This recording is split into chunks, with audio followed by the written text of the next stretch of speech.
Salut tout le monde, c'est Léna HBK, on se retrouve aujourd'hui pour une nouvelle vidéo, c'est-à-dire les news du catch de août 2015. Alors on commence tout de suite avec la première nouvelle, et c'est aussi la plus triste parce que c'est la mort de Roddy Piper, donc, qui est mort le 31 juillet 2015. Donc oui, je sais, c'est pas en août, mais on va tricher un peu.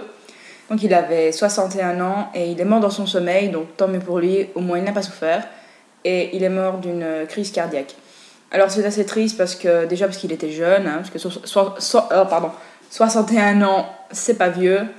Et, mais donc voilà, après tant d'années passées sur le ring, c'est normal que le cœur devient plus fragile. Et aussi parce qu'à l'époque, je pense que la réglementation au niveau des drogues n'était pas la même qu'aujourd'hui. Donc dès qu'ils pouvaient en prendre, à mon avis, les catcheurs en prenaient. Mais bon, je sais pas, je ne suis pas dans la tête de Roddy Piper, je ne sais pas s'il en a pris, mais ça me semble assez logique. Alors j'étais assez attristée d'apprendre la mort de Roddy Piper, parce que c'est un catcheur que j'aime beaucoup, parce que j'aime vraiment bien son style, aussi son côté vraiment très méchant et tout. C'est vraiment le stéréotype du heel parfait, quoi, et j'aime vraiment bien ça. Donc j'étais vraiment triste quand j'ai appris sa mort, je l'ai apprise le jour après, le 1er août. Donc j'étais en vacances et j'ai réussi à choper un peu de wifi parce qu'on était chez des amis. Et j'ai appris ça, je suis restée bouche bée parce que voilà, quoi, je m'attendais vraiment pas à ce que Roddy Piper meure. Autant Dusty Rhodes, vous l'avez dit, il était quand même amaigri, ça se voyait qu'il avait vieilli et tout. Et en plus, lui, il était quand même plus vieux. Mais alors là, Roddy Piper, non. Surtout qu'on l'avait vu il n'y a pas très longtemps avec Daniel Bryan quand il était devenu champion intercontinental, qu'il avait félicité. Et il avait l'air en pleine forme comme d'habitude, genre qui criait, qui parlait super fort et tout. Et là voilà, il est mort. C'est super dommage, vraiment. J'adorais vraiment ces matchs, enfin je les adore tout autant aujourd'hui, hein, mais voilà. Donc c'est super dommage. Mais bon, c'est la vie, hein, voilà, ça arrive. Alors la deuxième nouvelle, un peu plus heureuse cette fois-ci, c'est que Bayley de NXT a gagné la ceinture féminine de NXT, oui, à Takeover Brooklyn le 22 août, donc c'était il n'y a pas si longtemps que ça. Et donc elle a battu Sasha Banks pour ce titre, qui était championne depuis pas mal de temps. Et en fait là ça confirme que Sasha Banks va rester dans le roster principal, un peu comme Kevin Owens qui a perdu sa ceinture, c'était quand en juillet qui a perdu sa ceinture en juillet contre Finn Balor. Donc ça veut dire que Kevin Owens va vraiment rester dans le roster principal. Un peu comme Paige aussi l'année passée qui avait dû abandonner sa ceinture NXT, mais parce qu'elle était devenue déjà championne des divas. Mais donc en fait, donc voilà, quand quelqu'un est champion à NXT, et ben après quand il perd le titre mais qu'il rentre déjà dans le roster principal, et ben c'est vraiment une confirmation qu'il va y rester dans le roster. Donc c'est bien parce que comme ça Sasha Banks va un peu refournir on va dire les stocks du roster des divas, parce qu'elles sont pas vraiment beaucoup. Et puis c'est vrai, comme a dit Stéphanie il y a pas longtemps, ça remotive, ça relance la compétition pour le titre des divas. Parce que sinon, autour du titre des divas, il y a toujours Naomi, Paige, voilà quoi, c'est tout. Et donc là c'est cool, surtout depuis le départ des Jelly, donc qui a fait vraiment un gros choc. Donc voilà, il y a de nouveaux éléments. Et maintenant, Charlotte et Becky Lynch, je ne sais pas si elles vont rester tout le temps dans le roster principal, mais en tout cas j'espère pour elles aussi, parce que c'est vraiment, elles sont très douées dans le ring, et Charlotte est super athlétique, et puis c'est la fille de Ric Flair, hein, donc voilà. Donc j'espère qu'elles vont rester quand même.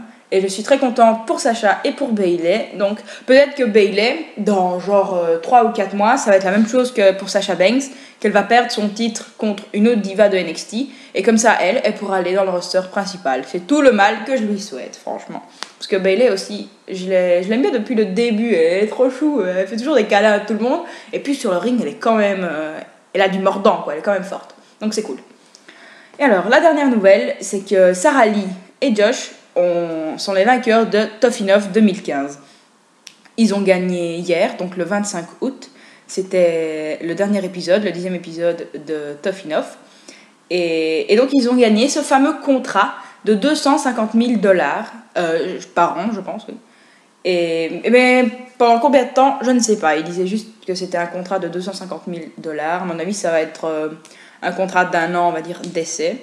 Et puis, ils re-signeront un contrat à la fin de ces 1 an, mais je ne suis pas sûre, hein, ça c'est une hypothèse. Alors je suis super contente de la victoire de Sarah Lee, surtout parce que je voulais qu'elle gagne depuis le début, parce que je la trouvais sympa et tout, parce que les autres faisaient un peu trop bimbo, quoi. Surtout l'autre, là, Amanda, là, elle, je l'aimais pas du tout. Et donc je suis bien contente qu'elle n'ait pas gagné. Et puis Sarah Lee aussi, parce qu'elle s'est fort améliorée, parce qu'au début, c'est vrai, elle n'était pas top in ring. Et aussi, dans un épisode, dans le 8e, je crois, Booker T il lui a dit de ne pas sourire sur le ring, parce que c'est pas l'endroit où il faut sourire. Et elle arrêtait pas de sourire. Et donc, parce qu'elle disait qu'elle souriait tout le temps, même quand elle était triste, limite, elle souriait. Et donc ça, elle s'est vraiment améliorée sur ça. Et donc c'est cool. Et Josh aussi, je suis contente qu'il ait gagné, surtout qu'il a quand même un physique exceptionnel. Ça se voit qu'il a un physique fait pour la WWE. Et sur le ring, il est aussi très doué. Mais j'aurais voulu que Tanner gagne, mais il a été éliminé au 9e épisode. Lui, il lui manquait un peu de charisme. Mais in-ring, il était... Waouh, il était fort. Il me faisait penser à Seth Rollins, déjà pour la ressemblance physique. Mais aussi, je sais pas, sur le ring, un peu, j'avais l'impression que c'était Seth Rollins. En moins doué, bien sûr, parce que c'est un débutant, on va dire. Et donc, je pense que ces deux-là vont aller à NXT, comme tout le monde. Ils vont pas débarquer dans le roster principal au bout de 10 semaines d'entraînement, parce que c'est pas assez. Ils doivent quand même s'entraîner encore. Donc, ils iront sûrement au Performance Center. Et ils vont sûrement y rester quelques mois. Et puis, ils débarqueront à NXT. Donc, j'espère qu'ils réussiront. Et peut-être que dans 1 an ou 2, on les verra dans le roster principal. C'est tout le mal que je leur souhaite à eux aussi. Et qu'est-ce que je voulais dire encore Ah oui, que ce Tough Enough, donc c'est le premier Tough Enough depuis 4 ans. Donc il y a 4 ans, c'était Adam Levine qui avait gagné. Mais ce gars-là, on ne l'a plus revu depuis. Qu'est-ce qu'il est devenu? J'en ai aucune idée. Je sais même pas s'il catch encore, mais en tout cas, c'est lui qui avait gagné Tough Enough. Et en fait, je sais même pas s'il allait à NXT ou quoi. Bon, à l'époque, NXT, c'était pas encore comme maintenant, c'était encore avec les saisons et c'était encore fort télé-réalité. Et donc, il est pas allé à NXT, mais il est peut-être allé à la FCW, l'ancien centre d'entraînement, d'entraînement de la WWE. Mais après, je sais pas, on l'a plus vu, c'est dommage, parce qu'il était quand même doué. Mais voilà, donc ça c'est dommage, parce que c'est quand même un talent gâché. Ils ont fait tout Tough Enough pour un vainqueur, et à la fin, tu le gardes même pas. Donc ça, c'est vraiment super dommage. Donc ils auraient quand même pu garder des gens. Bon, ils ont gardé Cameron, Mel, qui avait été éliminée super vite de la compétition, donc comme quoi, même si on gagne pas Tough Enough, parfois c'est les perdants qui vont à la WWE, et les gagnants, ils rentrent chez eux. Comme ce fut le cas pour The Miz, qui n'a pas gagné à Tough Enough, et pourtant il est là, ça fait 10 ans, hein, voilà. Et aussi Ryback, qui avait participé à Tough Enough, on ne le sait pas toujours, et il n'avait pas gagné non plus. Et donc voilà, il est quand même là. Et aussi le Boogeyman avait participé à la compétition, c'était il y a super longtemps, en 2004 je pense. Il avait participé, sauf qu'après on l'a éliminé parce qu'il avait menti sur son âge. Il avait dit qu'il était plus jeune alors qu'il avait une quarantaine d'années. Et donc après ils l'ont disqualifié à cause de ça, mais il a quand même été à la WWE, il nous a bien fait rire en mangeant sévère. Donc voilà, Tough Enough, ce n'est pas que les vainqueurs. Peut-être que Tanner, comme j'ai dit, va peut-être venir à la WWE, je lui souhaite parce que je l'aime vraiment bien ce petit-là. Et voilà, j'espère que d'autres aussi pourront venir. Il y a aussi Gigi, l'Australienne, qui était pas mal dans le ring, mais elle s'est fait éliminer aussi. Et Zizi aussi, ah oui, ça j'ai oublié. Zizi qui est resté dans la compétition jusqu'à la finale.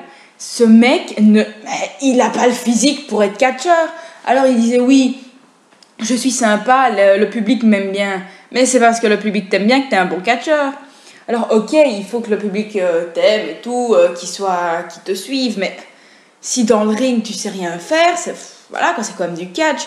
Quand il faisait les entraînements, là, au bout de 2 minutes, il était fatigué, alors que les autres, ils étaient encore en pleine forme. Je suis désolée, ta cardio, elle est pas bonne, tu dois t'entraîner.